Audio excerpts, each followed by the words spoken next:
Hello বন্ধুরা, তোমরা কেমন আছো? আশা করি তোমরা খুব ভালো আছো, আর আমিও খুব ভালো আছি। আর আজকের ভিডিওতে তোমাদের সবাইকে ওয়েলকাম জানিয়ে আজকে ব্লগটা শুরু করছি। দেখো, তোমাদের সাথে কথা বলতে বলতে আমি কিন্তু এক পাশের বাড়ির দিদির কাছে চলে এসেছি।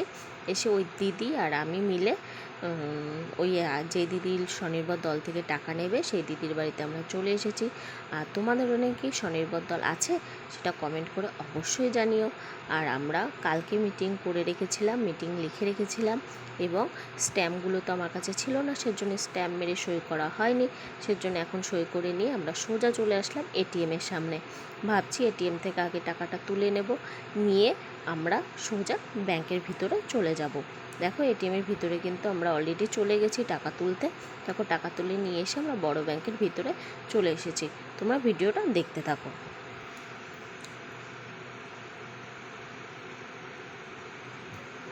দেখো, আমাদের কিন্তু টাকা তোলা হয়ে গেছে। আমার টাকা তুলে নিয়ে আমরা কিন্তু চলে এসেছি একটা কেকের দোকানে। কেকের দোকানে এসে আমরা ছোট্ট একটা কেক নিয়ে নেব। ছোট্ট কেক নেওয়ার কারণ হচ্ছে, তোমাদের এখন বলবো না, তোমরা ভিডিওটা দেখতে থাকো, কন্টিনিউ দেখতে থাকো, তাহলে তোমরা বুঝতে পারবে আমি কেন কেকটা নিয়েছি। এবার দেখো, কেক নিতে নিতে আমরা ভাবছি কোন কেকটা নেব না নেব, সেজন্য প্রত্যেকটা কেকেরই একটু দাম টাম দেখছিলাম। এবার দাম টাম দেখে আমাদের কেক চয়েস করা হয়ে গেছে। আমরা কোন কেকটা নেব তোমাদের পরে দেখাবো আমরা কোন কেকটা নিয়েছি। তোমরা কিন্তু ভিডিওটা স্কিপ করবে না, পুরোটা ভিডিও দেখবে। দেখো, তারপরে ভাবছি যে আমার মেয়ের জন্য একটু আইসক্রিম নিতে হবে। তারপর আমার মেয়ের জন্য একটু আইসক্রিম নিয়ে নিলাম। যে আমার মেয়ে হচ্ছে কর্ণাটক আইসক্রিমটা খুবই ভালো খায়, সেজন্য মেয়ের জন্য কর্ণাটক আইসক্রিমটা নিয়েছি। এবং মেয়ের জন্য আর একা নিইনি, আমরা চারজনা ছিলাম, চারজনার জন্যও নিয়েছি। নিয়ে আমরা কিন্তু বাড়ির উদ্দেশ্যে বেরিয়ে পড়েছি। দেখো, আর মেয়েকে কিন্তু রেখে এসেছি ওর ঠাম্মির কাছে। মেয়েকে ঘুম পাড়িয়ে রেখে এসেছিলাম, জানি না মেয়ে এখন উঠে পড়েছে কি না। আর ফোন করা হয়নি বাড়িতে। আমরা দেখো, আমরা কিন্তু প্রায় বাড়ির সামনে চলে এসেছি। তাই ভাবছি যে আইসক্রিমটা তো গলে যাবে গরমে, সেজন্য খেয়ে নিলাম। খেয়ে আমরা বাড়িতে চলে এসেছি। এসে দেখো, মেয়ে আমাকে অনেকক্ষণ পরে দেখেছে তো মা মা করে চেঁচিয়ে উঠেছে। তারপরে ওর জন্য জেমস এনেছিলাম, তারপরে কর্ণাটক আইসক্রিম এনেছি। ওকে এক এক করে সব কিছু বের করে দিচ্ছি, তোমরা দেখতে থাকো। দেখো, জেমসটাও হাতে নিল, নিয়ে এবার হচ্ছে আইসক্রিমটা নেবে। দেখো, আইসক্রিমটা খুলে দিচ্ছি, ও চাইছে বারবার। এবার দেখো, আইসক্রিমটা খুলে দিয়ে আমি হচ্ছে আইসক্রিমের উপরে যে ইয়েটা থাকে না, ঢাকনাটা, সেটা আমি ওকে দিচ্ছি, ওইটা নেবে না। দেখো, ও হচ্ছে আইসক্রিমটা ধরে খাবে। আমি আবার জিজ্ঞাসা করছি, মামা আইসক্রিমটা কি ভালো?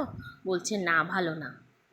দেখো, তোমাদের যেটা বলেছিলাম কেক এনেছি কী কারণে, তোমরা দেখো আমার চ্যানেলে হচ্ছে আজকে 100 সাবস্ক্রাইবার হয়েছে। তোমাদের জন্য, সম্পূর্ণ তোমাদের জন্য, সেজন্য আমি একটা ছোট্ট কেক এনে সেলিব্রেশন করছি। তোমরা ভিডিওটা কন্টিনিউ দেখতে থাকো।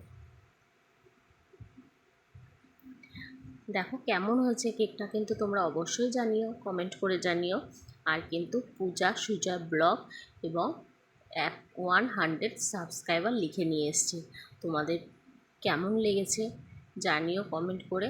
আর দেখো, মেয়ে আর আমি কেকটা কেটে নিচ্ছি, আর তোমাদেরও কেক দিচ্ছি, তোমরাও কিন্তু খেয়ে বলো কেমন হয়েছে, ঠিক আছে? দেখো, মেয়ে ধরার জন্য ছটফট করছে, মেয়েকে আটকে রেখেছি।